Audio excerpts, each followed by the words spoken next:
Assalamualaikum warahmatullahi wabarakatuh.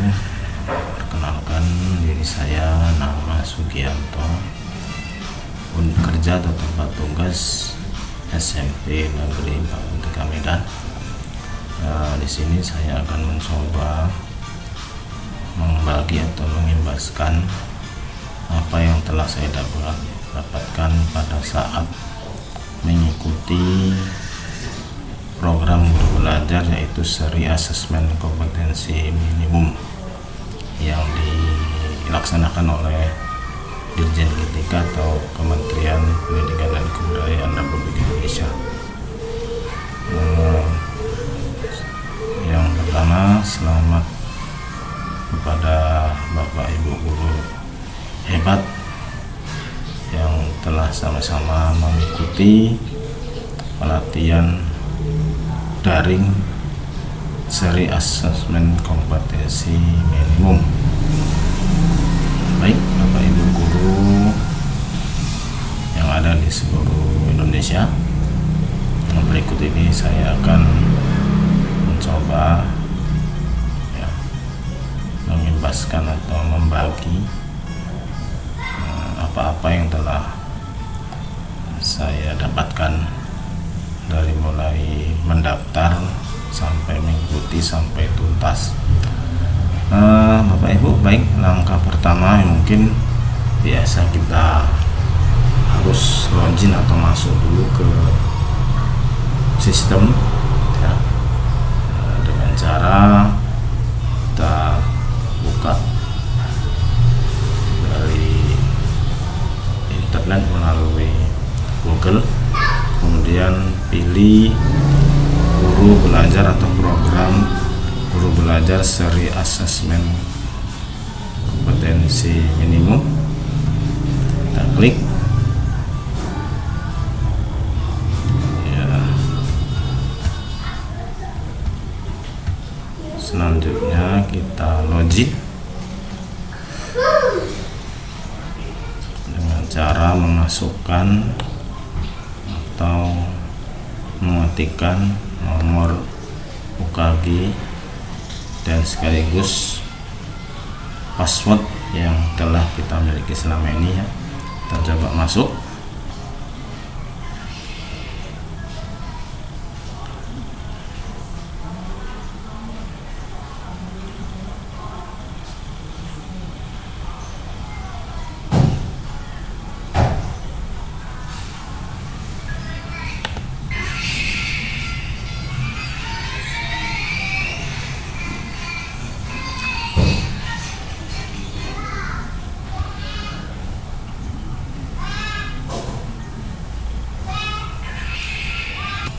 Ya, sudah terbuka dari login tadi. Selanjutnya kita pilih asesmen kompetensi minimum.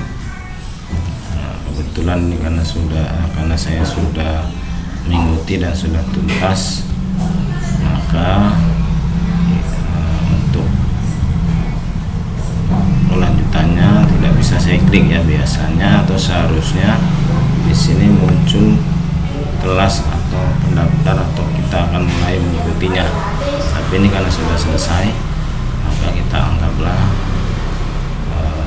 untuk bagaimana login dan masuk ke sistem sudah bisa Bapak Ibu ya. Selanjutnya saya akan men-share atau mencoba membagikan poin-poin atau kesimpulan materi yang telah saya dapatkan saat mengikuti pelatihan AKM. Adapun materi yang saya simpulkan atau yang saya dapatkan, saya rangkum dalam slide PowerPoint. Mudah-mudahan ini bisa bermanfaat bagi Bapak Ibu yang belum sempat atau belum mengikuti pelatihan asesmen kompetensi minimum. Nah, kita coba bagi slide jelaskan beberapa hal yang sempat saya simpulkan atau dapatkan dari pelatihan AKM. Yang pertama, latar belakang dan kebijakan asesmen nasional. Yang belakang sama-sama kita mengetahui dari hasil PISA membuktikan bahwa kemampuan belajar siswa kita pada umumnya pada pendidikan dasar dan menengah masih kurang memadai. Bahkan tahun 2018 70% siswa kita hanya memiliki kompetensi literasi membaca di bawah minimum. Begitu juga dengan keterampilan matematika dan sains, 71% di bawah kompetensi minimum untuk matematika dan 60% di bawah kompetensi minimum untuk keterampilan sains. Selanjutnya, apa pentingnya asesmen nasional? Nah, ini untuk untuk mencapai atau karena pentingnya ini ya berkaitan dengan kecakapan hidup abad 21 yang diharapkan siswa itu dapat belajar berinovasi, kemudian cakap menggunakan teknologi dan informasi, juga bisa life skillnya ya, bisa hidup untuk bekerja dan berkontribusi pada masyarakat nanti saat terjun di dunia nyata. Selanjutnya, kompetensi siswa ini ya dibuat alur nih ya, ada kecakapan hidup abad 21 dan profil pelajar Pancasila yang kesemuanya ini bisa terukur melalui asesmen nasional berupa AKM, survei karakter dan survei lingkungan belajar.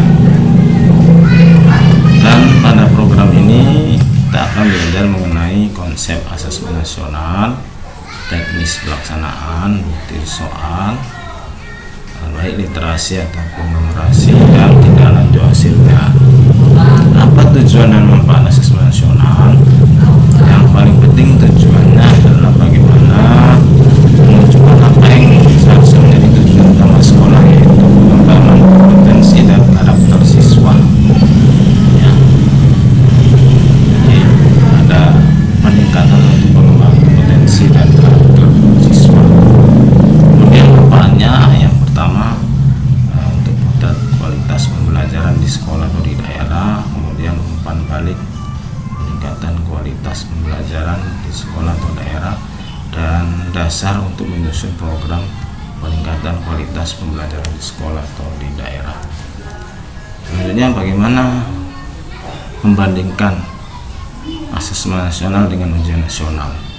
Jadi yang paling substansial adalah level siswa, dimana kalau ujian nasional pada umumnya tingkat akhir ya Bapak Ibu ya, kelas 9, kelas 12 ya. Sedangkan untuk asesmen nasional itu tingkat di tengah, kelas 5, kelas 8 dan kelas 11. Kemudian subjek siswanya hanya dipilih secara acak.